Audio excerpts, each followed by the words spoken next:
시청자 여러분 안녕하십니까? 1월 18일 목요일 RK9 뉴스입니다.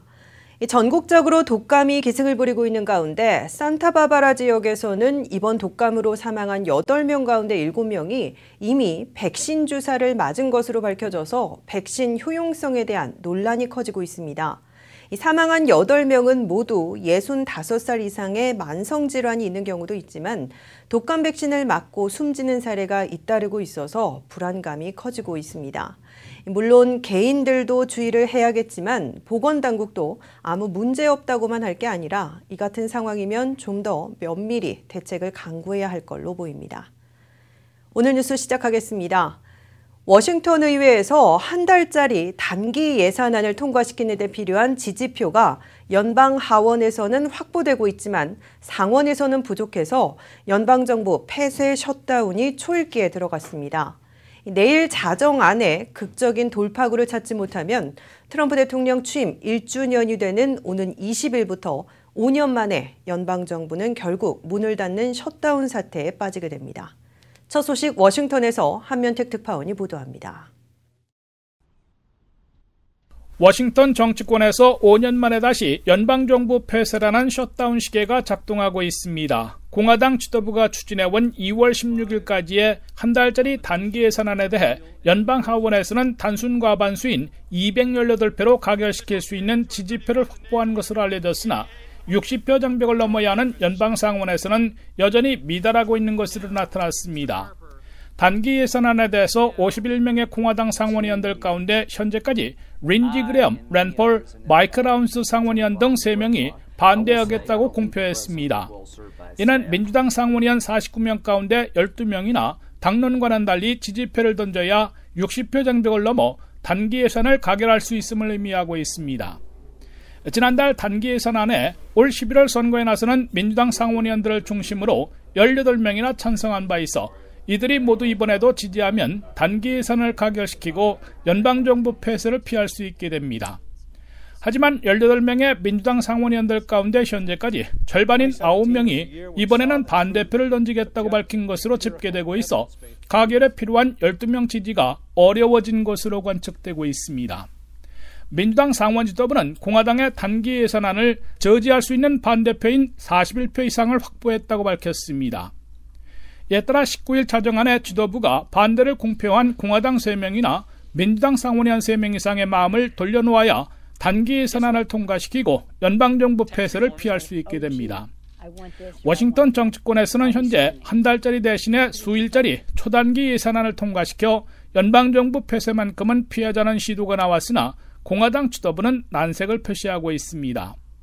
일각에서는 공화민주양당이 수차례 단기 예산으로 연명하느니 일단 셧다운 시켜놓고 장기 연방 예산안과 다카 해결책, 아동건강보험인 취프 연장안 등을 놓고 담판을 벌여 해법을 찾는 게 바람직하다는 주장도 제기되고 있습니다.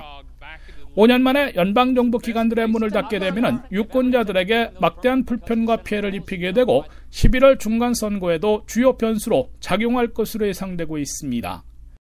워싱턴에서 RKTV 뉴스 한면택입니다.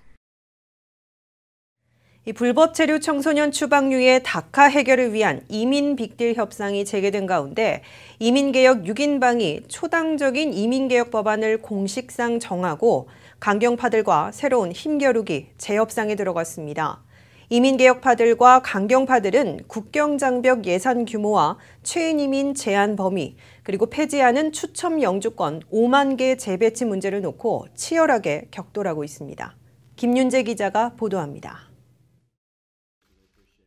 다카 해결 이민 빅딜을 주도해온 이민개혁 6인방이 도널드 트럼프 대통령의 1차 거부에도 불구하고 협상 재개에 맞춰 초당적인 이민개혁법을 공식 상정하고 강경파들과 한판 대결에 돌입하고 있습니다. 이민개혁법안 2018은 민주당의 딕 더빈, 마이클 베네트, 밥 베렌데스, 공화당 린지 그레이엄, 제 브레이크, 코리 가드너 등 6인방이 공동 제안제로 참여한 데다가 공화당에서 리자 머커스키, 수잔 콜린스, 라마 알렉산더, 마이클 라운스 등 4명의 상원의원들이 동참했습니다.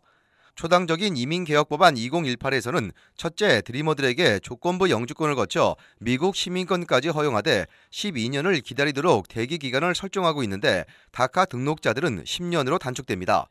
강경파들은 드리머들에게 3년짜리 워크퍼밋만 제공해야 한다고 주장하고 있지만 트럼프 대통령도 장기 대기 기간을 두는 미국 시민권 허용에 기운 것으로 전해졌습니다.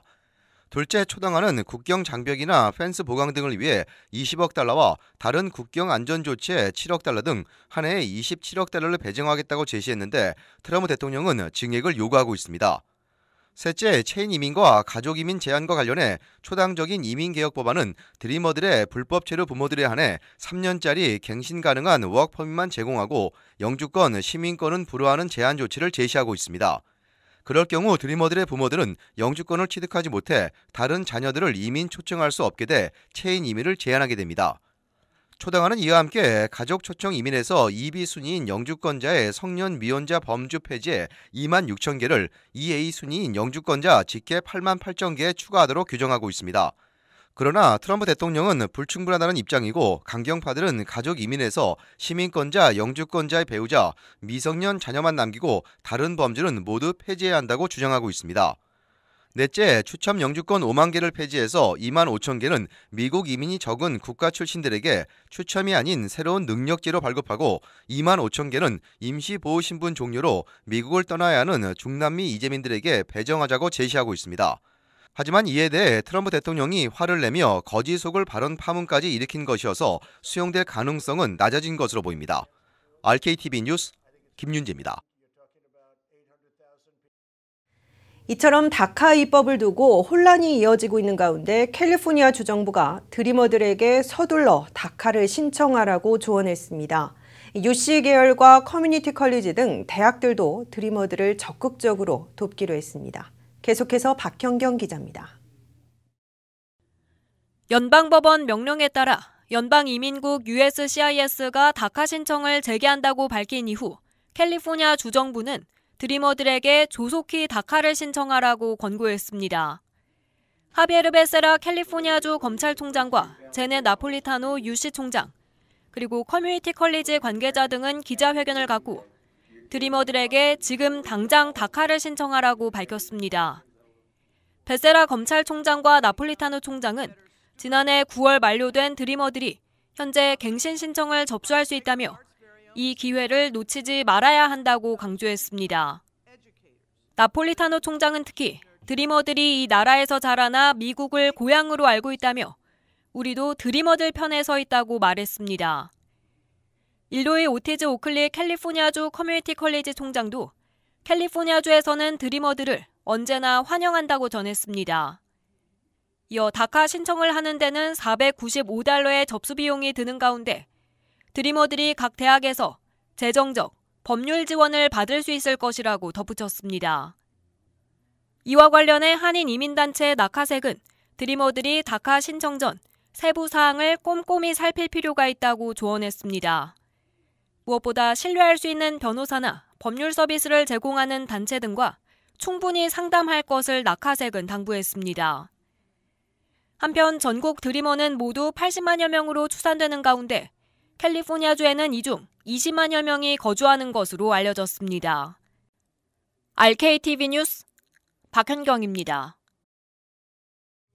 다음 소식입니다.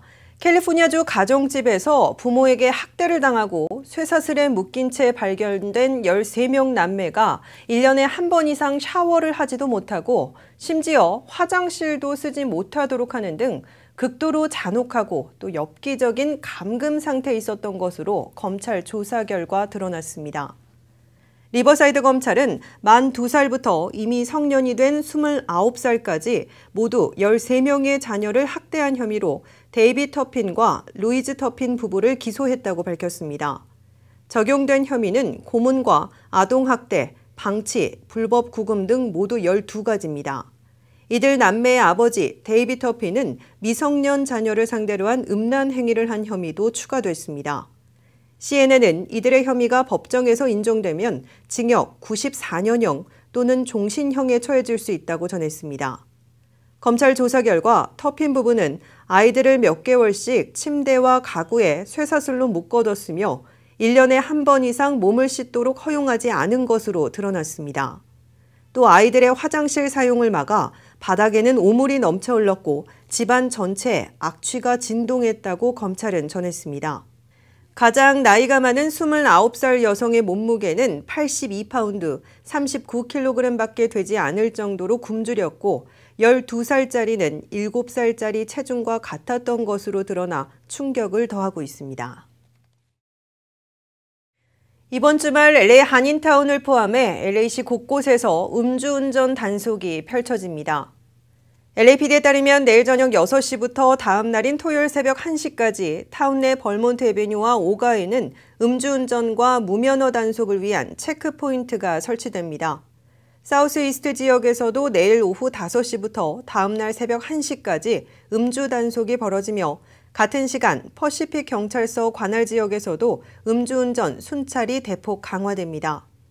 20일 토요일 저녁 6시부터 자정까지는 노스홀리우드 지역 바노앤 스트리트과 윗셋 에베뉴 교차로에 DUI 체크포인트가 설치됩니다. 우편 요금이 소폭 상승됩니다. 연방우정국에 따르면 오는 21일부터 포에버 우표 가격은 현재 49센트에서 50센트로 1센트 인상되고 소포용 박스와 봉투 발송 가격은 기존보다 5센트 오릅니다. 이는 지난 한 해 27억 달러 적자를 기록한 데 따른 겁니다. 최근 온라인 쇼핑이 늘면서 업체 상품 배달량은 크게 증가했지만 편지 우편 이용은 10% 이상 감소한 것으로 나타났습니다. 세계 최대 전자상거래 업체 아마존의 제2본사 후보지가 20곳으로 압축됐습니다. 유치 전에 뛰어들었던 LA시는 포함이 됐을까요? 잠시 후 광고 보고 돌아와 이 소식 자세히 전해드리겠습니다.